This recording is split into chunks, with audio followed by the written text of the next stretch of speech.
with friends at Osher again, and I'll start my talk and slides in a moment, but I just wanted to review with you that over the past year or so, we've been talking together about a number of instances that come close to constituting brainwashing. And what I've tried to point out over this past year is that the term is a very loose term that wiggles, and you have to grab it carefully and decide for yourself in each of these instances whether the term applies or doesn't apply. We talked about Heaven's Gate. We talked about drugs of interrogation. We talked about Patty Hearst, the Cold War, and Korea. But now what I'd like to do is to turn back to where this all properly begins at the start of the 20th century. Now, the details are found in my newly published book, Dark Persuasion, and the whole purpose of publishing the book was to try to stir up interest and conversation on this whole topic of coercive persuasion, something that I think has been unfairly relegated to a Bobbemeise or something that shouldn't be taken seriously. I'd like to cover two topics today, Pavlov's research and how it related to Soviet ideology. Secondly, I'll describe the peculiar confessions elicited during Stalin's show trials, confessions which some people attribute to Pavlov's influence.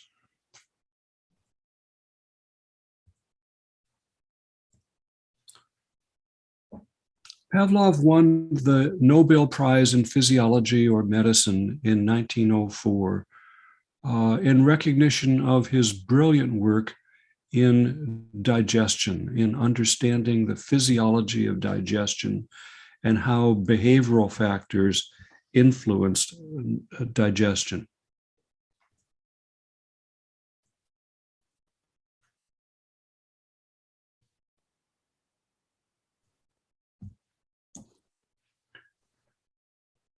But he's also been associated with sinister behavioral control. A CIA document noted Soviet psychology is concerned with adaptations of the concepts of Pavlov, the belief that men can deliberately be made to develop pre-designed types of thought and behavior under appropriately controlled environmental conditions. In the first half of this lecture, I'd like to discuss these peculiar circumstances that gave rise to this alliance between Pavlov and the Soviets. And I'd like to start by reading a brief passage from my book.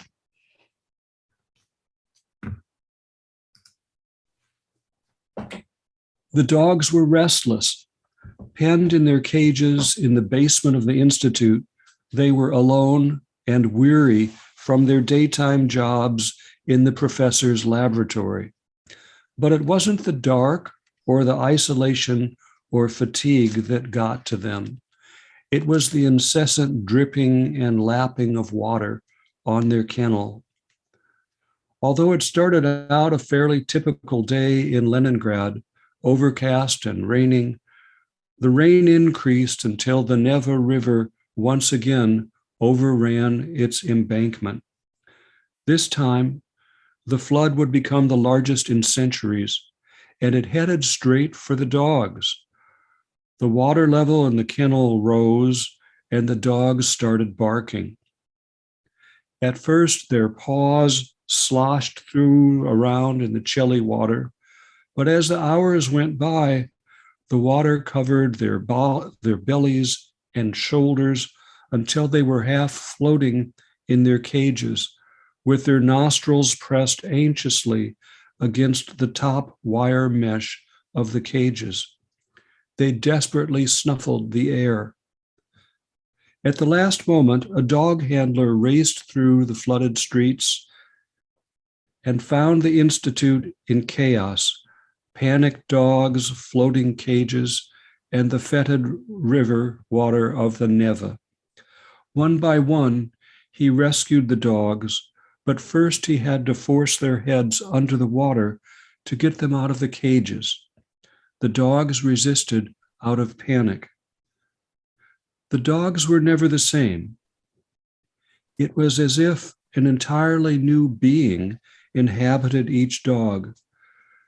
This was bad enough, but the researchers also noted that the dogs had forgotten all the complex learning that they had been taught in the laboratory.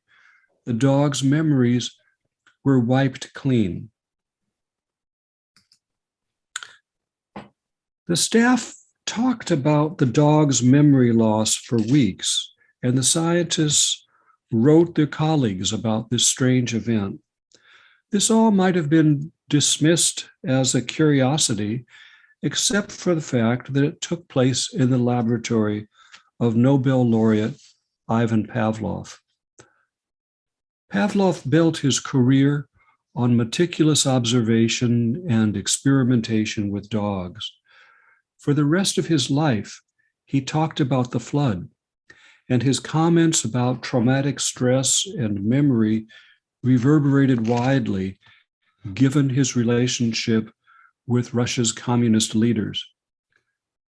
Pavlov demonstrated what every dog owner knows: dogs learn. He was such an astute trainer that he could teach a dog to respond to a particular note, for example, middle C, but not to C sharp. Outside of the laboratory, Pavlov was an astute observer of Russian society. He disdained the autocratic and incompetent czarist rule. Despite his scorn for the czarist past, he also disparaged the Russian Revolution, particularly because he almost starved during the ensuing chaos.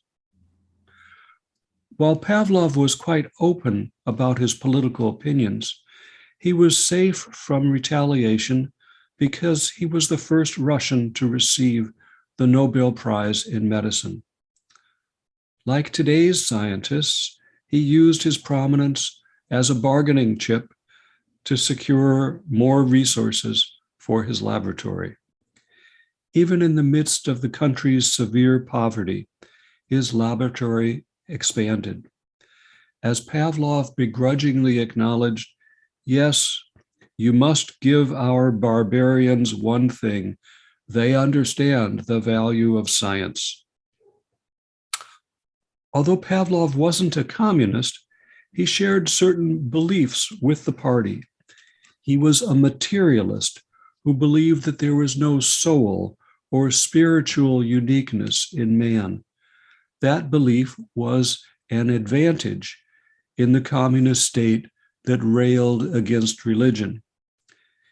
He was convinced his research on dogs applied to people as well, and that change was possible. Given sufficient scientific attention to detail, he thought the legacy of centuries of repressive czarist rule could be overcome. The communists applauded these ideas. Lenin visited Pavlov at the Institute of Experimental Medicine, and he stayed for 2 hours. It was more than just a photo op. Lenin hoped that Pavlov's experiments could bolster the state's efforts to mold the new Soviet man. Lenin described the challenges of building the new world of communism and asked Pavlov's advice.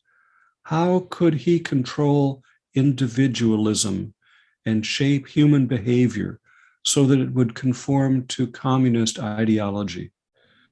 Pavlov, do you mean you would like to standardize the population of Russia Make them all behave in the same way?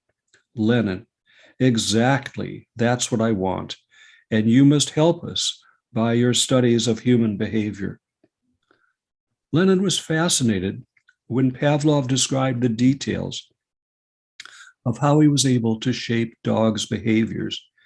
He immediately grasped the implications of Pavlov's studies. Lenin, does this mean that hereditary factors can be overcome by proper education? Pavlov, under certain circumstances, yes, they can be overcome. Conditioned reflexes can abolish natural instinct. Lenin, that's fine. Excellent. That's exactly what I wanted to know. With that, Lenin augmented funding to Pavlov's Institute and gave him access to psychiatric patients so he could test his dog theories on people. Pavlov began studying sleep, hypnosis, and how stress affects people of different temperaments. He pointed out that one could treat severely resistant patients. All that was required was patience and systematic investigation. Pavlov observed that intense stress elicits predictable responses. Every dog had its breaking point. When dogs were given a stimulus they didn't know how to respond to, or were given inconsistent or conflicting commands, they collapsed. Their dispositions changed. Outgoing dogs became shy, and shy ones became aggressive. Furthermore, after such collapse, the dogs even changed their preferences for people. They became friendly to keepers they previously disliked, and vice versa.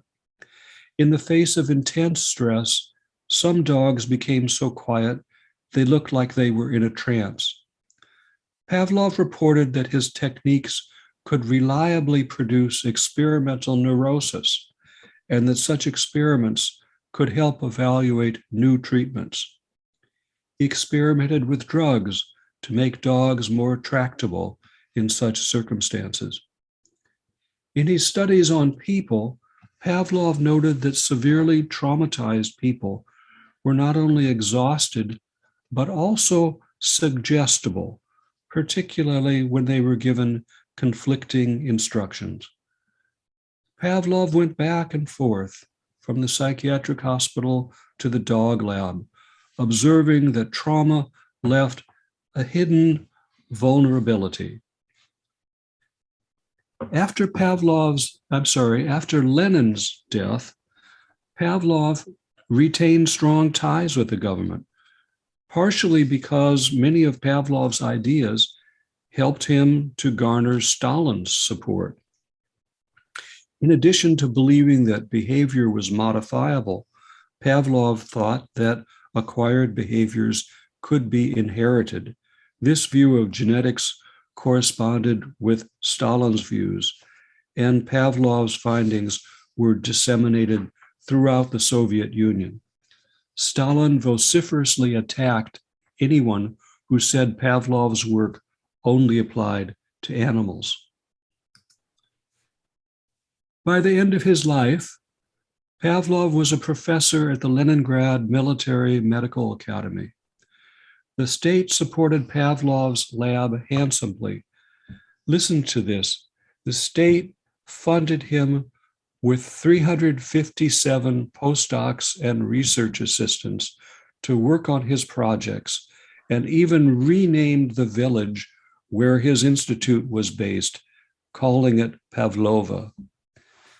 In 1935, speaking to a group of international physiologists meeting within the walls of the Kremlin, Pavlov described the complex nature of his relationship with the state. As you know, I am an experimenter from head to foot. Our government is also an experimenter, only on an incomparably higher plane. I passionately desire to see the victorious completion of this historic social experiment. From traumatized dogs, Pavlov derived a theory of traumatic disintegration, which he then studied in people.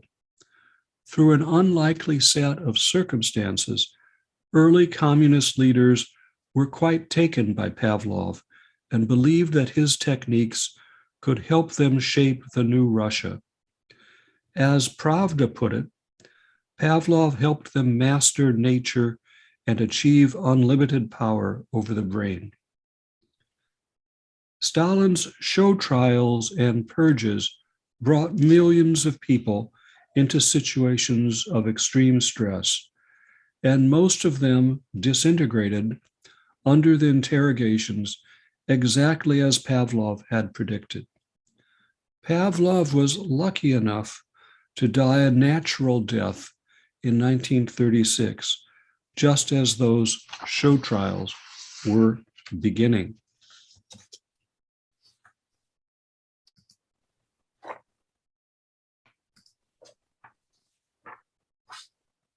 These interactions between Pavlov and the Soviet leadership did not take place in a vacuum. Stalin protected Pavlov despite his pattern of dealing with dissension and torture, dealing with dissenters by torturing them, exiling them, or executing them. Stalin particularly targeted his closest associates. Only a minority of the Politburo survived his purges. The rest were executed, killed themselves, died in prison, or died under questionable circumstances. In 1934, the Central Committee had 139 members and deputy members. 4 years later, 90 of them had been shot or jailed. As Khrushchev pointed out years later, only about 10 were brought to trial. The others were shot either after a secret trial or with no trial at all. Stalin also targeted the military, executing more high-ranking military leaders than were killed in all of World War II. The retribution extended beyond the defendants and snared their spouses, children, and relatives. Somehow, Pavlov escaped Stalin's suspiciousness. Shown here is Yezhov, head of the NKVD, using his steel glove to throttle the serpent-like enemies of the state. There are also excerpts of the NKVD anthem. Yes, they had an anthem. We are the fighting men of the NKVD. We defend our country from the dark power of the enemy.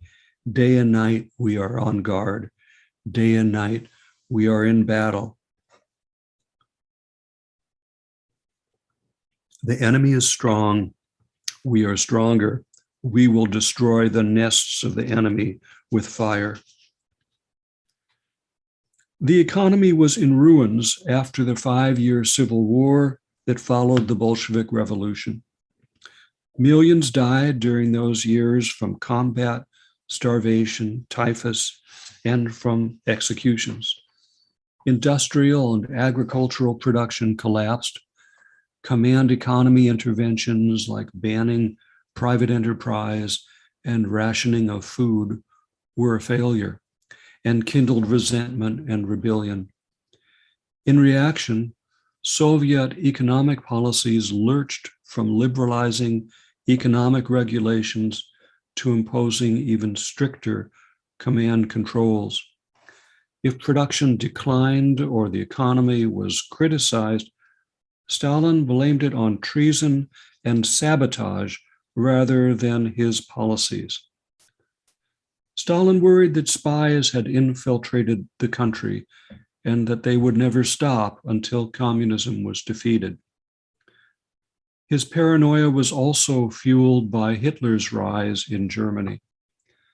Stalin felt that vigilance and suspicion were crucial for the survival of the Soviet state, noting that We must be steeped in poison and gall and should not believe in anyone. As the historian Arch Getty noted, to Stalin, criticism was the same as opposition. Opposition inevitably implied conspiracy. Conspiracy meant treason. Therefore, the slightest opposition to the regime or failure to report such opposition was tantamount to terrorism and treason. In this context of a disastrous economy and beleaguered state, public trials of traitors were enormous media events that served as an excellent distraction. There was no pretense of dispassionate inquiry. Instead, the courtrooms were packed, decked out in banners reading, "To the mad dogs, a dog's death." Courtroom observers reported extraordinary, bizarre confessions and speculated that the Soviets had mastered some secret technique for persuading defendants to incriminate themselves. Many speculated that this was Pavlov's handiwork. And from the purge trials of the 1930s, even until today, Pavlov's name is associated with brainwashing. From 1936 to 1938, roughly 1 million people were killed in the Great Terror. Stalin's head of the NKVD commented memorably, "If during this operation an extra 1,000 people will be shot, this is not such a big deal." An amazing melange of people were swept away in the whirlwind of violence: intellectuals, party leaders, peasants, foreigners, and anyone who could be branded in any way as anti-Soviet. Most were killed or sent to the Gulag by extrajudicial officers who fulfilled quotas for imprisonment and execution. If party leaders who refused to confess, they were summarily executed. Typically, they simply disappeared, but sometimes there were announcements of the corrective effect of their execution. There was also an epidemic of fatal heart disease in the former communist leaders. The commissar for heavy industry shot himself, but the press announced while he was having his afternoon rest, he suddenly fell ill, and a few minutes later, he died of paralysis of the heart. Many killed themselves, but that became problematic for their families when Stalin declared that suicide meant people had admitted their guilt and were merely trying to cover their tracks. Being close to Stalin was no protection from terror. In fact, his closer colleagues were the preferred targets. Shown here is a famous celebratory photo of Stalin and three of his closest allies celebrating the triumph of the Soviet Revolution atop Lenin's tomb. Everyone would be purged, with exception of Stalin in that picture.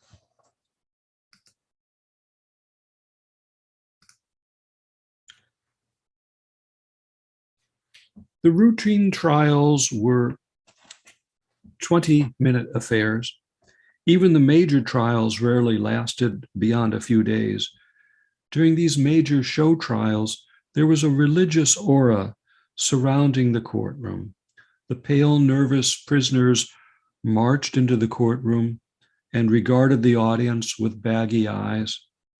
Prosecutor Vyshinsky hurled insults at them, calling them human beasts, beasts in human form, hideous scoundrels, dregs and scum, and demanded that the court crush that cursed reptile. His trial summations were inflammatory masterpieces. The guileful enemy must not be spared. The entire people is trembling with rage, and I, too, as a representative of the state prosecutor's office, add my indignant and outraged voice of a state prosecutor to the roar of the millions.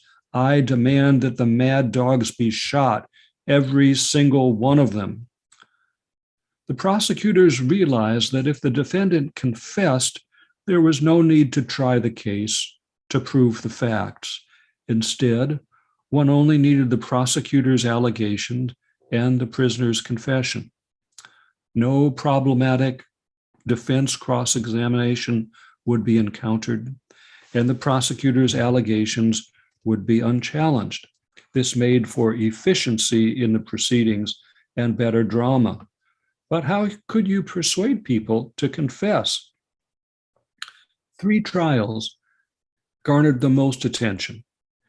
In 1936, 16 defendants were tried. They met privately with Stalin and agreed to publicly confess and plead guilty if Stalin promised them clemency. Stalin agreed, the trial proceeded, and then they were promptly shot. In January 1938, 17 more defendants confessed, but this time did not ask for mercy. Indeed, one of the defendants said, "I do not need leniency. The proletarian court should not and cannot spare my life. I want one thing, to calmly mount the execution block and wash away the stain of a traitor to the motherland with my blood." The third trial in March of 38 snared 21 defendants, including most prominently Bukharin. The show trials were reserved for the creme de la creme of the party leaders who were willing to confess to bizarre conspiracies, building spy networks, sabotaging industries, wrecking the economy, trying to overthrow Stalin and replace him with Trotsky.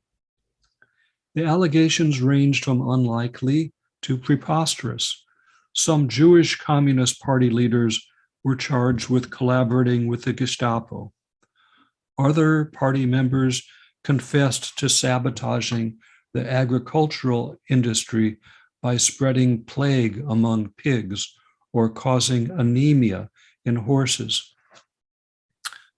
Stalin's followers regarded him as the font of wisdom, the living embodiment of the communist revolution. One prominent Soviet author proclaimed ecstatically, "I want to howl, roar, shriek with rapture at the thought we are living in the days of the most glorious, incomparable Stalin.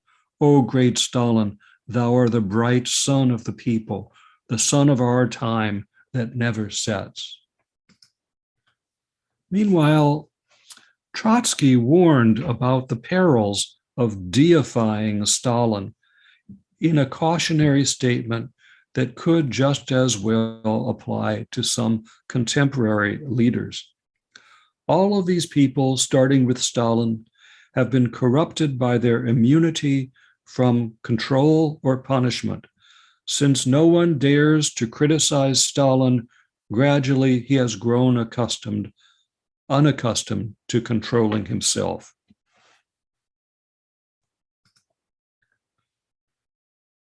When high party officials were removed, documents and photos were doctored, as Orwell described so vividly in 1984.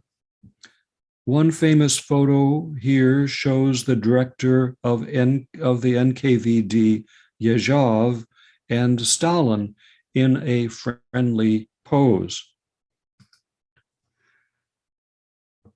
After Yezhov himself was purged, he was removed from the photograph, a primitive foreshadowing of what could be done in the next century with deep fakes of the news. Communist sympathizers in the West supported Stalin's actions, praised him for his progressiveness. They regarded the Communist Party as infallible and supported the trials and executions as a means of consolidating the power of the state. Gorky viewed the labor camps as a torch of progress that would clean Russia of its repulsive past. Others felt that truth and morality were mere bourgeois luxury.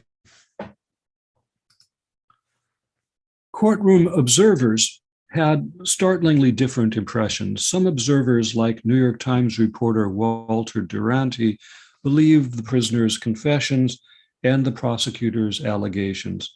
He attributed the confessions to, quote, the stress of a guilty conscience and the semi-religious nature of Bolshevik fanaticism, which leads to breastbeating, end quote.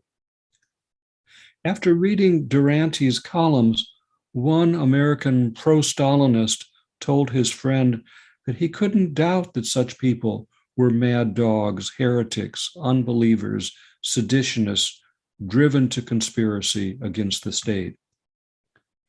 Duranty's coverage of the show trials has been roundly condemned, so much so that years later, the New York Times described his reporting as some of the worst reporting to appear in this newspaper.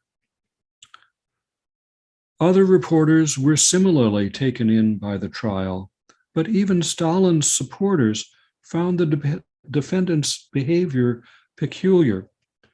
Another reporter, Harold Denny, described the defendant's incomprehensible behavior. They supplement their confessions with eager testimony against themselves and against each other. They spring to their feet like bright pupils, glad to show how much they know. These doomed men are marching towards the firing squad. Perhaps it's part of the traditional Slavic Oriental indifference to death. One knows that confessions can be elicited by various subtle pressure, but these defendants do not testify like coerced men. The American ambassador Joseph Davies felt that the trials demonstrated proof of treason.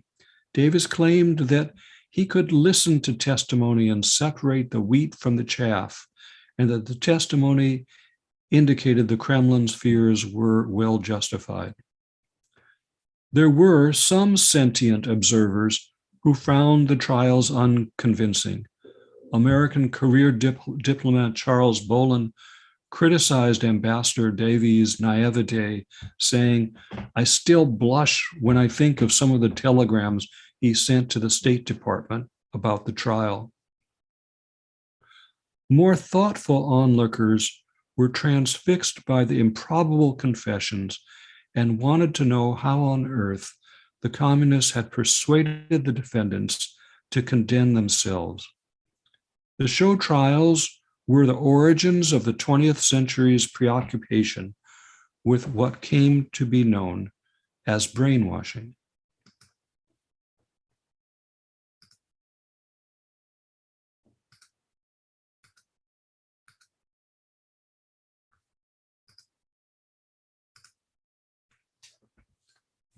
Nikolai Bukharin was the principal target of the third show trial.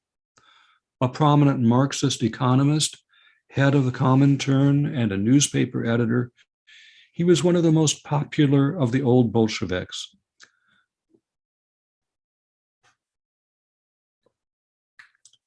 Lenin viewed him as the party's golden boy. Stalin toyed with Bukharin, putting him on trial, releasing him, reinterrogating him, and then retrying him.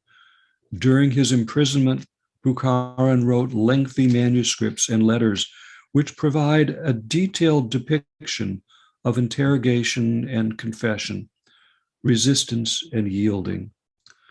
Bukharin was charged with plotting to assassinate Lenin and Stalin in order to give Russian territories to Germany, Japan, and Great Britain. Because the charges were absurd, Bukharin confessed.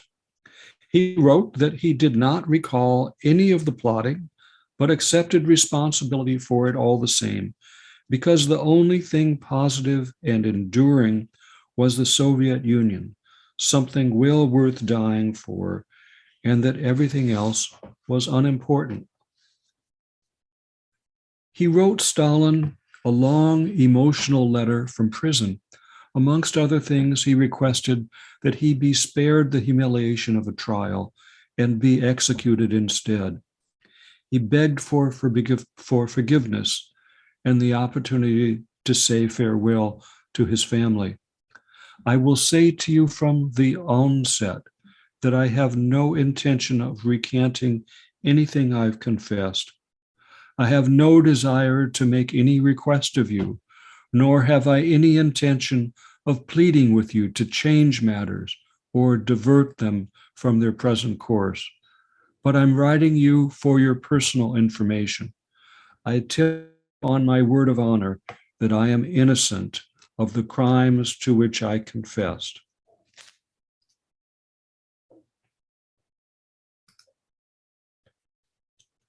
During his ensuing trial, he initially declared, departing from the party's position means siding with counter-revolutionary banditry.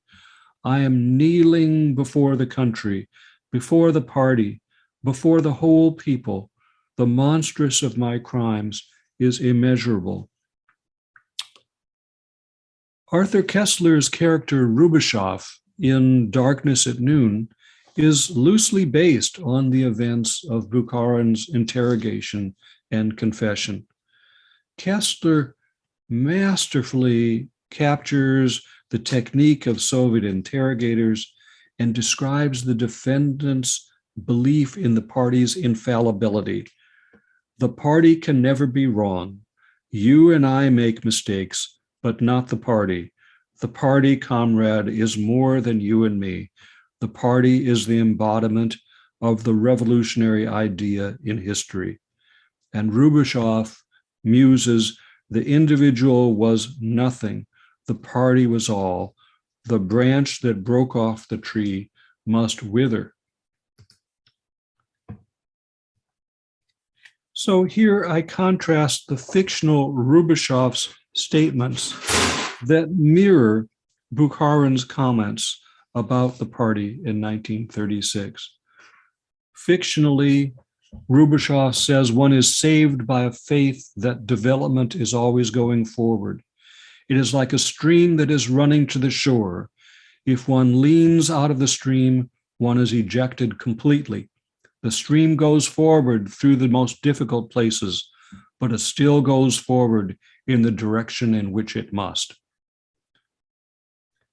How did the Soviets persuade prisoners to confess? We find traces of Pavlov in the ample historical record. Prisoners were offered better food or prison cells if they cooperated. The interrogators appealed to their conscience as party members and their concerns for the family. The next step was for the recalcitrant prisoner to be placed in solitary confinement and sleep deprived for weeks at a time. The prisoners kept in isolation in dank cells felt buried alive. They were typically interrogated at night with and without accompanying beatings and torture.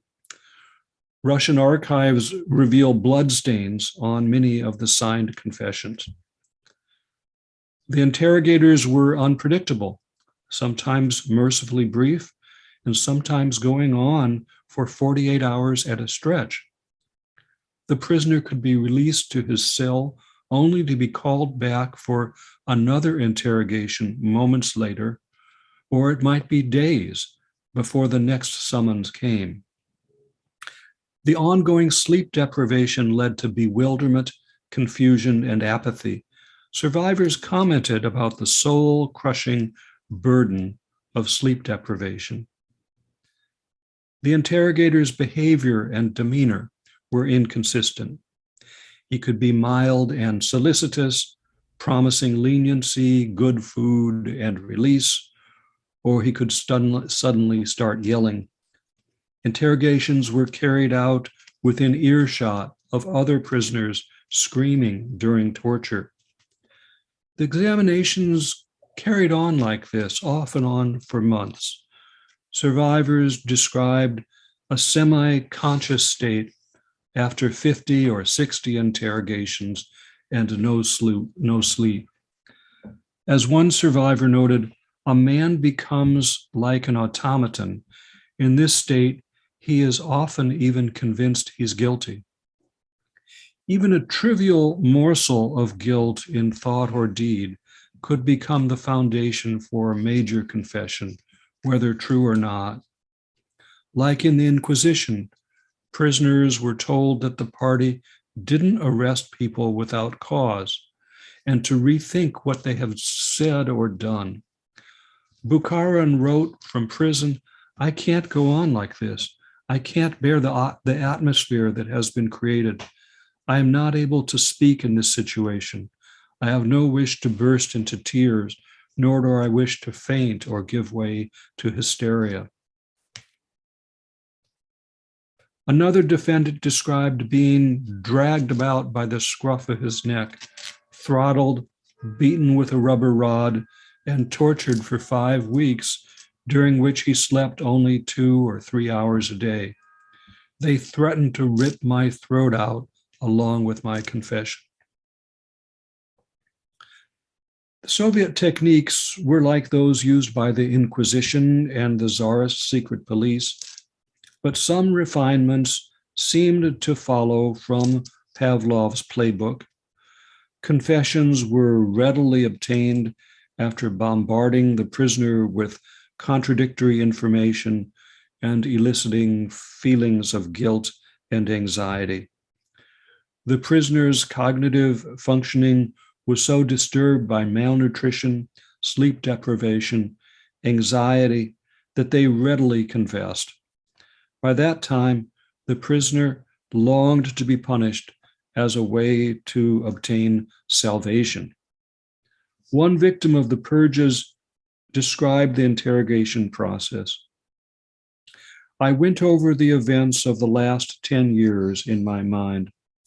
I considered everyone with whom I'd been in personal contact or with whom I'd corresponded. Suddenly, a long forgotten incident came to my mind. My God, I thought that must be it."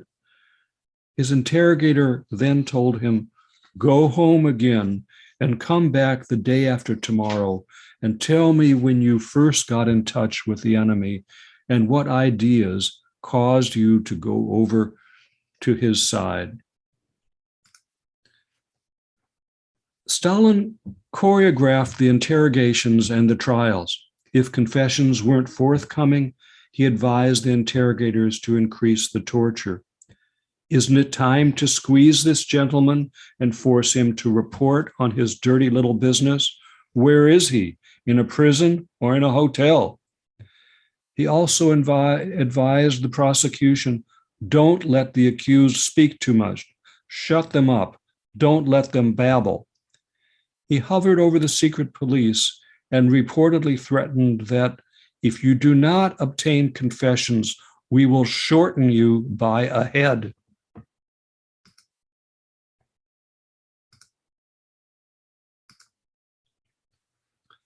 Vyshinsky's trademark summation was, "To the mad dogs, a dog's death." Foreshadowing interrogation techniques used in the 1950s in China, many prisoners had to write extensive critiques of their lives, their upbringings, accomplishments, shortcomings.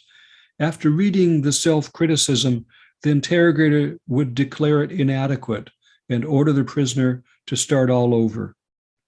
Although the prisoner wasn't told exactly what he should write about or even what exactly he was charged with, he was supposed to form a hypothesis about why he had been apprehended. In the horror of confinement, confusion, and torture, it was natural for the prisoner to wonder if she had done something, even trivial, in opposition to the state. When she confessed to that triviality, she was told that it was not sufficient, that she must search her heart for other acts against the state. Some prisoners admitted to associating with enemies of the state, but denied carrying out any actions against the state. The interrogators responded that associating with enemies of the state, even if only meeting with them socially, was helping the morale of the enemy. The prisoner was told, "Come now, comrade, confess. You associated with spies. You must be a spy."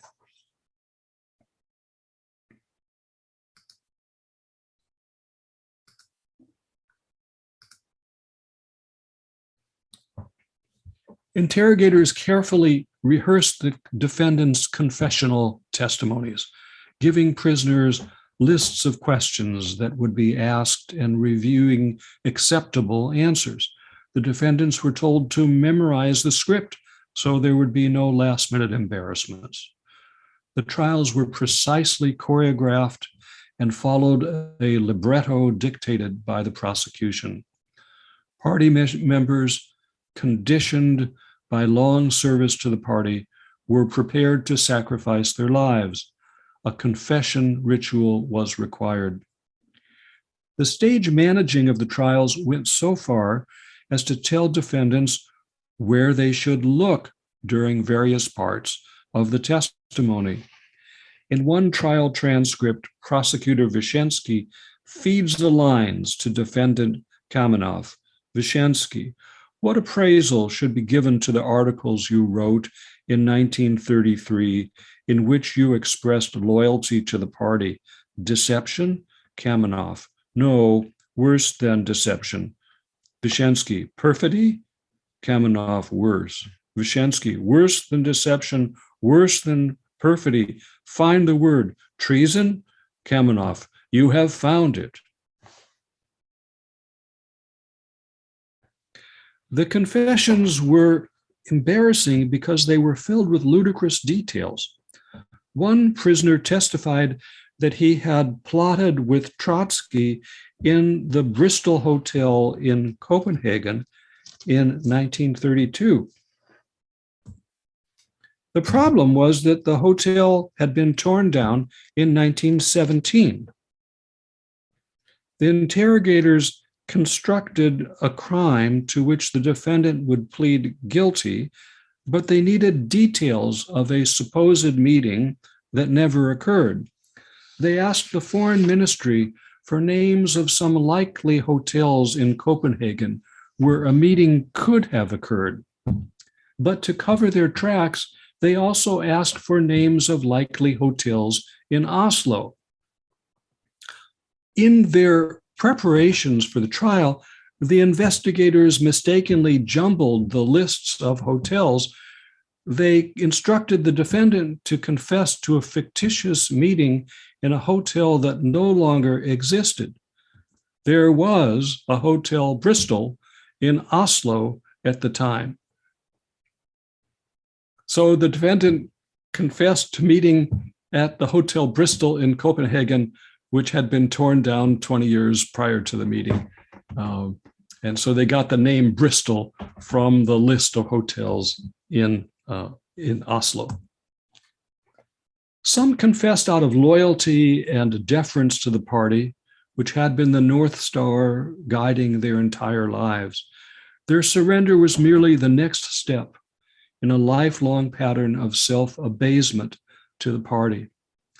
Prosecuted by the party they loved, innocent of the crimes they were accused of, they were driven to despair. For them, confession was a final sacrifice to the party. Who were they to question the wisdom of the party? In his final statement, Rosenthal, Commissioner for Foreign Trade, proclaimed, "There is no other country on earth where there is such enthusiasm for work, where you can hear such happy, joyful laughter, where love is so splendid, and I say farewell, my beloved country."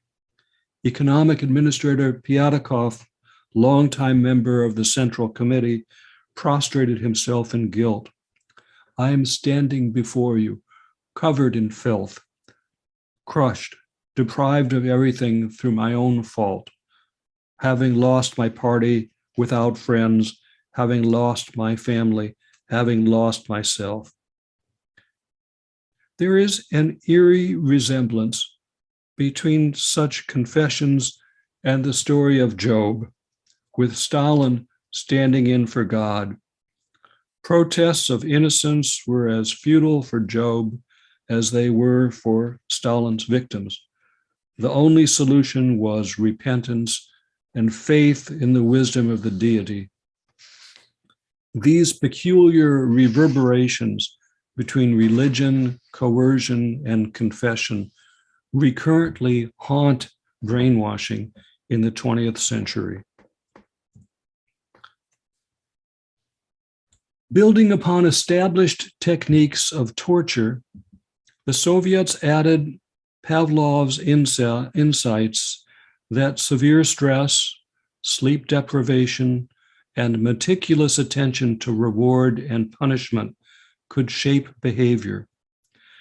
They successfully elicited outlandish confessions from defendants who were variously exhausted, confused, defiant, and who longed for oblivion. Despite the torture and false confessions, some died secure in their communist faith. In his obituary, Pravda wrote about Pavlov: to master nature, to achieve unlimited power over the works of the brain, such was Pavlov's ardent dream. He took the view that it is possible and feasible for man to intervene in nature, to remake her. Pavlov's efforts at deploying scientific rigor to shape behavior were repeatedly cited over the ensuing century in landmark instances of coercive persuasion. He has a gigantic influence in psychology, even a century later.